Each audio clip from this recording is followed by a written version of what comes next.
Tudo que eu pronunciar aqui é em meu nome pessoal. Eu não tenho mandato nem procuração para falar em nome da emissora para a qual eu vendo meu serviço. Então, tudo que eu disser é absolutamente no meu caráter pessoa física, como jornalista e interessado em assuntos internacionais, muito por conta da minha biografia. Eu passei 21 anos fora do Brasil como correspondente de vários órgãos de imprensa brasileira. Às vezes é olhando para o óbvio que a gente percebe a situação e da outra maneira. É ignorando o óbvio que a gente tropeça e cai de quatro e dificilmente levanta, dependendo do tamanho da queda. Óbvio que geografia é destino, esse é um dogma básico de relações internacionais, determina em boa parte o que os países podem fazer ou, em boa parte, até onde podem chegar. Isso é óbvio. Agora, o problema é quando a gente ignora os óbvios, como eu ia dizer. O que eu quero dizer é que nós ignoramos várias coisas óbvias. E nesses últimos anos o Brasil está muito aquém da posição que poderia ocupar no cenário internacional. É óbvio que as relações internacionais e as maneiras como os estados se relacionam entre si precede capitalismo, socialismo, feudalismo, o que se quiser. A maneira como estados se relacionam entre si, buscam segurança um em relação ao outro, buscam vantagens ou buscam diminuir desvantagens uns em relação aos outros, precedem muito os tipos de sistemas de organização de sociedade que a gente queira definir como a gente quiser. E quando a gente tropeça nesse óbvio, a gente perde. O primeiro óbvio que a gente tropeçou, eu acho que não fomos capazes de reconhecer, são as profundas transformações do sistema internacional, particularmente depois do fim da Guerra Fria. O mundo no qual vivemos hoje é extraordinariamente mais perigoso do que o mundo no qual vivíamos até 20 anos atrás. Por quê? Porque no mundo multipolar, as decisões tomadas em organizações multilaterais são muito mais difíceis de serem implementadas e alcançadas simplesmente porque estamos passando por uma fase extraordinariamente instável, na qual a posição relativa de cada Estado, de cada potência, se vocês quiserem, ainda está em jogo. Qual é a nossa? Se a nossa posição geográfica nos dá, a nós brasileiros, essa, digamos, tranquilidade e paz de espírito de que hoje à noite, provavelmente, não sei se alguém ainda tem aqui, alguém em alguma missão militar que estão diminuindo do Brasil, nós não temos essa preocupação hoje à noite, se parentes nossos vão ser mortos ou se vão ter que matar alguém. Mas essa é a realidade comum para muitos outros países, e eu não estou falando apenas de Estados Unidos ou das grandes potências, essa é a realidade para espanhóis, essa é a realidade para alemães, e essa é a realidade de muitos outros países que vivem em situações de conflito. Então, se a nossa posição geográfica nos dá, por um lado, essa tranquilidade de paz e espírito de que hoje à noite não há brasileiros que vão dormir preocupados se vão matar ou morrer, a não ser na nossa guerra interna, mas essa é outra questão.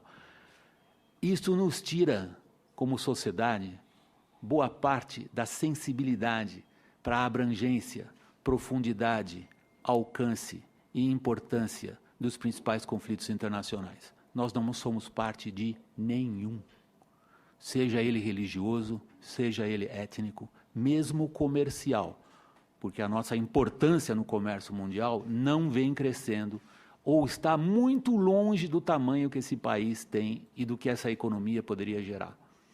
Nós somos pequenos por opção geográfica, se vocês quiserem, apesar do tamanho do nosso território.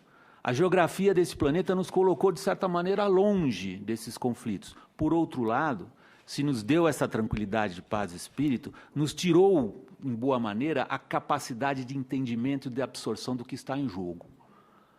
O que está em jogo hoje é o reordenamento, sim, do poder internacional, no qual o nosso papel, para citar um óbvio no qual nós tropeçamos, eu não o vejo bem definido. Não o vejo bem definido porque nós ignoramos outros óbvios também, e eles é que nos fazem sofrer o que nós estamos sofrendo hoje, que é um crescente isolamento e apequenamento em relação ao que a gente podia ser. Toda vez que a gente fala e usa uma categoria absoluta, o Brasil, na verdade, na categoria relativa, isso que eu quero dizer, eu quero me corrigir. Toda vez que a gente usa uma categoria relativa como essa, o Brasil está menor, nós estamos menor em relação ao quê? Em primeiro lugar, nós estamos menores em relação ao que poderíamos ser, ponto. Ponto. Eu detesto, eu estou absolutamente farto da descrição do Brasil como país do futuro. Eu gostaria que o nosso futuro estivesse já para trás, e não que a gente estivesse esperando sempre o que é que a gente vai poder ser. Nós não entendemos a natureza dessa transformação internacional. Nós a consideramos simplesmente o declínio relativo de uma hiperpotência, ou superpotência, ou megapotência, não importa a palavra com a qual vocês queiram definir os Estados Unidos, e celebramos isso como se fosse o nascer de uma nova era na qual as afiliações, sobretudo, ou as afinidades, sobretudo político, não diria ideológico, que não é bem o caso, é difícil entender qual é a afinidade política e ideológica de um país como a Índia, por exemplo, com o qual estamos associados em um determinado tipo de bloco, ou entender qual é a afinidade política e ideológica de um país como a Rússia, por exemplo, onde estamos, de alguma maneira, ligados a um tipo de bloco. Nós não entendemos que a transformação internacional relevante é o surgimento de uma potência que não sabemos se será pacífico ou não.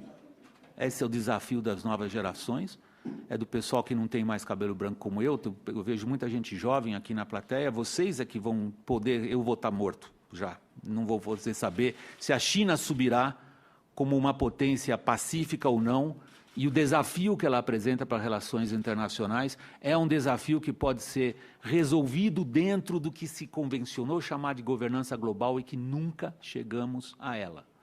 Quanto mais falamos em governança global, quanto mais atribuímos nossos destinos a organizações multilaterais, sejam elas de comércio, sejam elas Nações Unidas, menos chegamos próximos a isso. É óbvio que nós ignoramos. É óbvio que um país, numa transformação profunda e perigosa, como é a profunda e perigosa transformação que estamos vendo nas relações internacionais, como o Brasil, quando confrontado com essa mudança, prefere ser fornecedor de matérias-primas de um dos poderes ascendentes e perde aquilo que, no óbvio clássico de definição de projeção de poder, é o poderio econômico, e ele está associado nos Estados modernos à indústria, e a nossa indústria está andando para trás, nós estamos perdendo, como país, a possibilidade de sermos mais poderosos, do ponto de vista clássico das relações internacionais. Muito mais geoestratégico do que econômico.